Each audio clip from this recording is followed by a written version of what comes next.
अस्सलाम वालेकुम स्टूडेंट्स। आज हम chapter number 4 that is human health इसका 5th लेक्चर स्टार्ट करेंगे। आज के लेक्चर में हम पढ़ेंगे balance diet, exercise and health and first aid. तो हम अपना लेक्चर स्टार्ट करते हैं बैलेंस डाइट।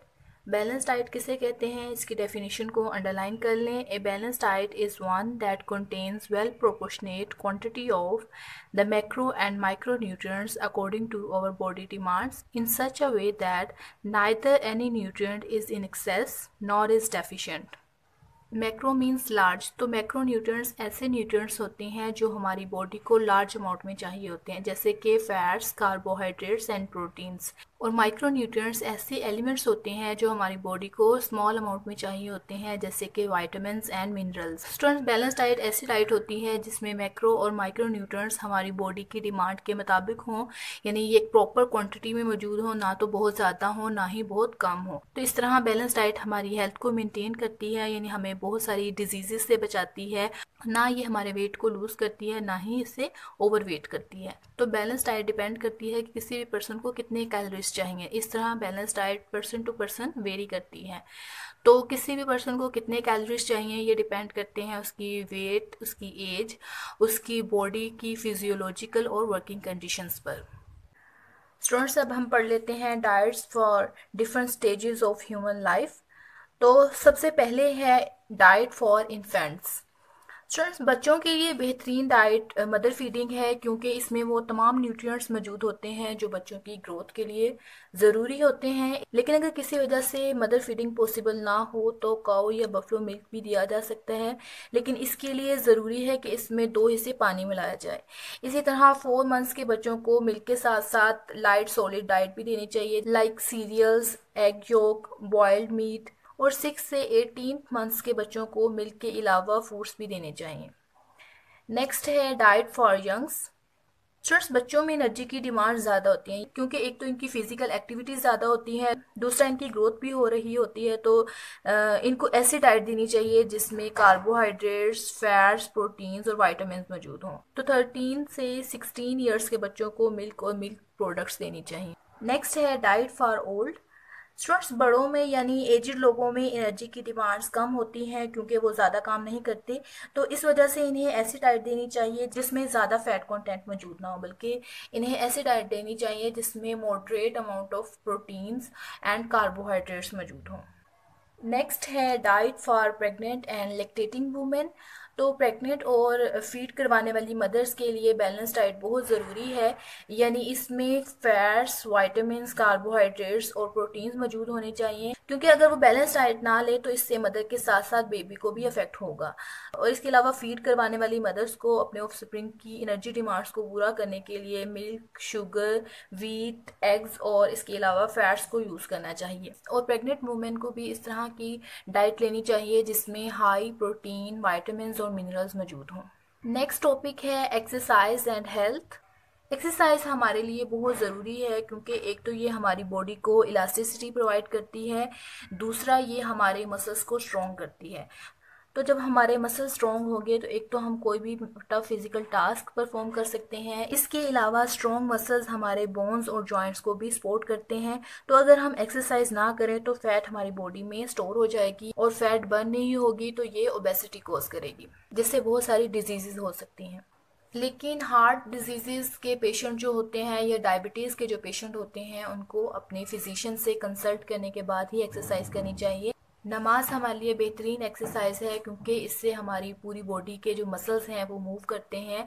तो इस तरह से एनर्जी की नीड्स इंक्रीज़ होने की वजह से मेटाबॉलिज्म ऑफ मसल्स भी इंक्रीज़ हो जाता है। नेक्स्ट है फर्स्ट एड। फर्स्ट एड की डेफिनेशन को अंडरलाइन कर लें। First aid is a help given at the place of accidents till the patient reach the hospital to save their life. यानी फर्स्ट एड ऐसी मदद है जो हम किसी भी पेशेंट की लाइफ को बचाने के लिए उसे हॉस्पिटल ले जाने से पहले करते हैं।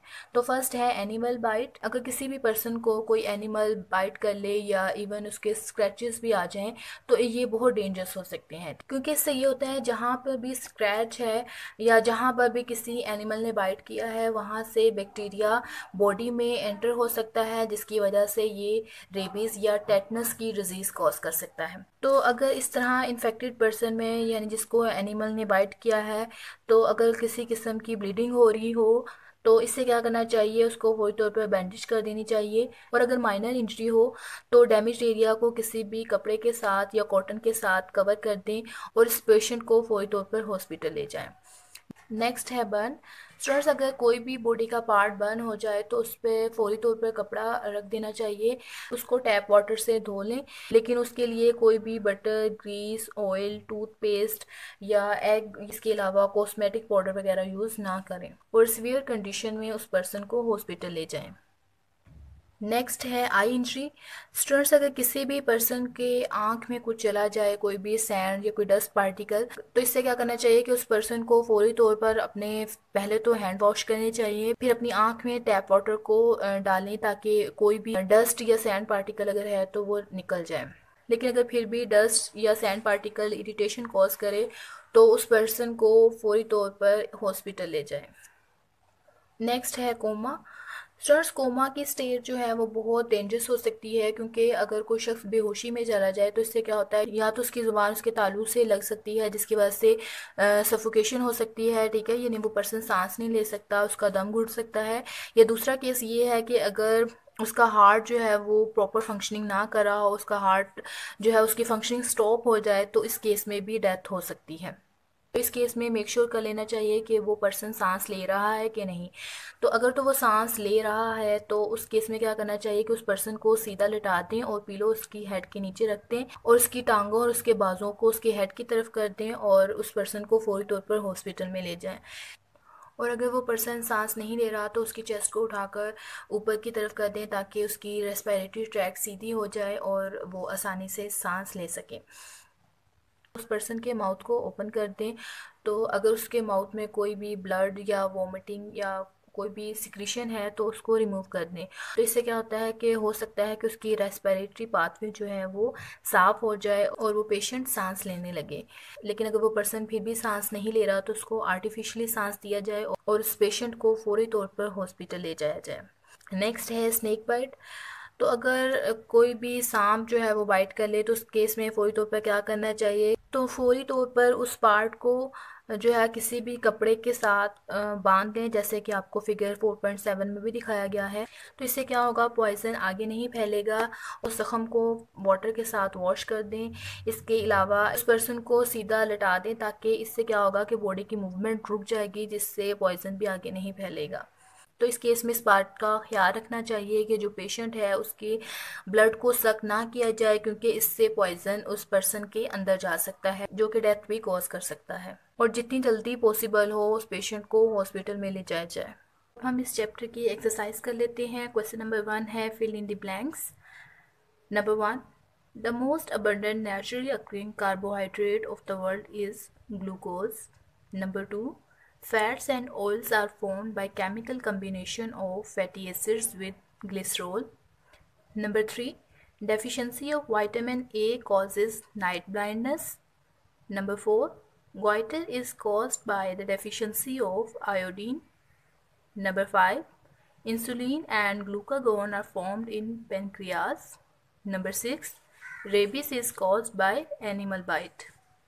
Question number 2 है place tick in front of correct statement and cross in front of wrong statement. Number 1, glucose is the building block of proteins. False, because amino acids are the building block of proteins. Number 2, vitamin A is a fat soluble vitamin. True. Number 3, rickets is caused by vitamin C deficiency. False, because rickets is caused by vitamin D deficiency. Number 4, 1 gram of fat gives 4.1 kilocalories of energy. False, because 1 gram of fat gives 9.3 kilocalories of energy. Question number 3 है encircle the correct answer from multiple choices. Number 1, the compound which is required in very small amount is vitamins. Number 2, the amount of energy gained from 1 gram of fats is 9.3 kilocalories. Number 3, The disease which is caused in children due to vitamin D deficiency is rickets. Number 4, the hormone which controls involuntary action of body is adrenal. Number 5, the disease caused by deficiency of iodine is goiter. Question number 4 है short questions. First question है what are the basic components of food.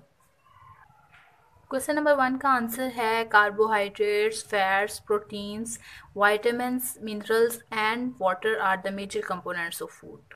Question number 2 है what is the role of vitamin B in body. Question number 2 का answer page number 42 पर है. आप यहाँ से लेकर यहाँ तक इसका आंसर लिखोगे. क्वेश्चन नंबर 3 है what is the role of iron in the body. Question number 3 का आंसर पेज नंबर 43 पर है. आप यहाँ से लेकर यहाँ तक इसका आंसर लिखोगे.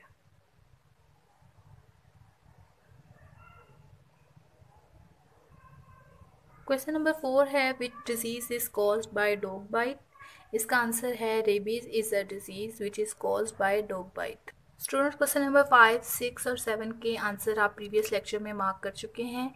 आज हम क्वेश्चन नंबर 8 और 9 करेंगे. तो क्वेश्चन नंबर 8 है what is balance diet. Describe the balance diet for various people of our society.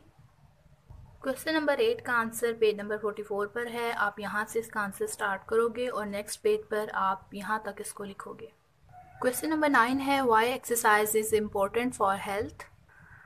Question number 9 का आंसर पेज नंबर 47 पर है. आप यहाँ से इसका आंसर स्टार्ट करोगे और यहाँ तक इसका आंसर लिखोगे. स्टूडेंट्स, हमने जितने भी क्वेश्चंस किए हैं आपने सभी क्वेश्चंस को अच्छे तरीके से लर्न करना है और इनको अपनी नोटबुक पर लिख भी लेना है. अल्लाह हाफिज़.